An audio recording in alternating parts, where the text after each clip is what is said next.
मैं अपने प्रेस के साथियों का धन्यवाद देता हूं कि इतनी गर्मी में आप लोग भी हमारे साथ खड़े हैं। समाजवादी पार्टी के प्रदेश के अध्यक्ष और यहां पर समाजवादी पार्टी के हमारे प्रत्याशी लक्ष्मण तिवारी जी,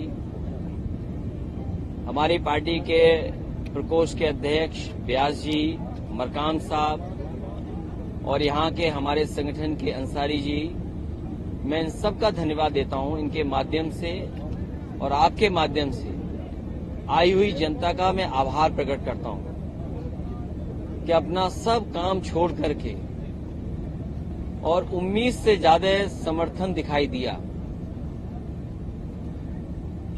मैं नहीं समझता था कि समाजवादी पार्टी का इतना समर्थन होगा, लेकिन कम समय मिलने के बावजूद भी, कम संसाधन जुटाने के बाद भी अपने प्रयासों से स्वयं जनता जो चल करके आई है, मैं जनता का धन्यवाद देता हूं। और जिस तरीके से जनता को मैंने देखा है, अभी तक रुके हुए थे, मुझे पूरा भरोसा है कि समाजवादियों पर इस बार जनता का आशीर्वाद रहेगा। बीजेपी इस आकलन में थी कि चुनाव पहले दिल्ली का हो कि प्रदेशों का चुनाव हो। हमारे पत्रकार साथी भी उस उलझन में थे, लेकिन अब ये महसूस हो रहा है कि मध्य प्रदेश का चुनाव पहले होने जा रहा है, फिर दिल्ली का चुनाव होगा। इसलिए मैं यहाँ की जनता से अपील करूंगा कि केवल हिसाब किताब प्रदेश की सरकार का न लें।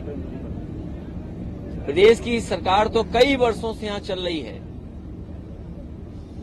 और दिल्ली की सरकार ने इतने वर्षों किसी एक पार्टी को अगर मौका मिल जाए तो वो प्रदेश न जाने किस ऊंचाई पर दिखाई देगा। मुझे दुख है इस बात का कि दिल्ली में भी सरकार होने के बाद भी और प्रदेश सरकार में होने के बाद भी मध्य प्रदेश में महिलाओं का उत्पीड़न, महिलाओं के साथ अन्याय, बेटियों के साथ अन्याय, आदिवासियों के साथ अन्याय और खासकर दलित महिलाओं के साथ जो अन्याय हो रहा है, उसमें सबसे आगे अगर कोई प्रदेश दिखाई दे रहा है तो मध्य प्रदेश दिखाई दे रहा है। इसी तरह बेरोजगारों की संख्या में भी मध्य प्रदेश आगे है। जो किसानों को सुविधा देने की बात बीजेपी ने कही, पूरे देश में कहा कि किसानों की आय दोगुनी कर देंगे, लेकिन आज भी जब चुनाव होने जा रहा है, इतने वर्षों के बाद भी किसानों की आय दोगुनी नहीं हुई। गेहूं प्राइवेट कंपनियों से खरीदवा लिया, धान में कोई इंतजाम नहीं किया, एमएसपी के लिए किसानों को लड़ना पड़ा दिल्ली में, लेकिन उसके बावजूद भी किसानों को कोई भाव ये सरकार ऐसा नहीं दे पा रही जिससे किसान खुशहाली में आए। शिक्षा का स्तर गिरा है और शिक्षा के स्तर में लगातार गिरावट आई है। सरकारी स्कूल और सरकारी विद्यालय बंद हो रहे हैं। इसका मतलब ये है कि प्राइवेट की तरफ बीजेपी जनता को लेकर के जा रही है। प्राइवेट जब भी चीजें बढ़ेंगी, गरीब जनता से दूर हो जाएगी शिक्षा। स्वास्थ्य के आकलन में भी मध्य प्रदेश ने कोई चमत्कार का काम नहीं किया है, बहुत पीछे है।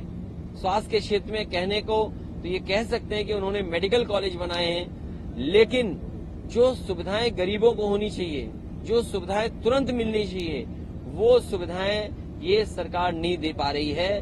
स्वास्थ्य में भी, इलाज में भी आज गरीब जनता को और जो दूर दराज रह रहे हैं उनको कोई इलाज सही ये सरकार नहीं दे पा रही। कहने को ये आयुष्मान योजना का आंकड़े पेश करेंगे, लेकिन आंकड़ों पे बहस पहले भी हो चुकी है कि कई बार आंकड़े फर्जी निकले हैं। एक ही नाम पर न जाने कितने लोगों ने इलाज कराया है, वो आंकड़े भी सामने हैं। टाई में 1,000 रुपए दे देना, 3,000 रुपए तक कर देना। जब आप $1 ट्रिलियन इकोनॉमी की बात करते हैं, $5 ट्रिलियन की इकोनॉमी की बात करते हैं, और जब एक ही पार्टी दिल्ली में हो और प्रदेश में हो, तो महिलाओं को कम से कम 6,000 रुपए महीने मिलना चाहिए, तभी वो अपना घर गुजारा कर पाएंगी। अगर महिला के हाथ में पैसा होगा तो उसको सम्मान भी मिलेगा, अपने बच्चों को पढ़ा लिखा भी लेगी, बच्चों को कपड़े भी अच्छे पहना देगी, बच्चों को खिलाने पिलाने का इंतजाम भी अच्छा कर देगी। इसलिए समाजवादी पार्टी का मानना है, उत्तर प्रदेश में हालांकि हम लोगों ने पिछले चुनाव में कहा था कि समाजवादी पेंशन महिलाओं को 3,000 की जाएगी।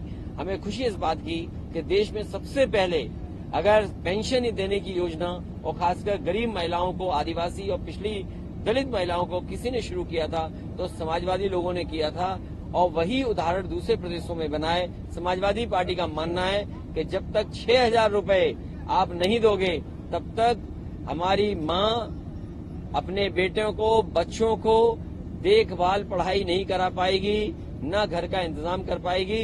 इसलिए अगर कोई भी समाजवादी पेंशन देनी पड़ेगी तो 6,000 देंगे। जहां तक बिजली को लेकर के बड़े बड़े सपने दिखाए गए हैं कि हमने देश का नहीं, हो सकता है दुनिया का भी सबसे बड़ा सोलर प्लांट लगाया हो, लेकिन सोलर प्लांट लगने से नहीं सवाल है। सवाल ये क्या उस बिजली के बनने से गरीब को क्या लाभ हुआ है। मुझे याद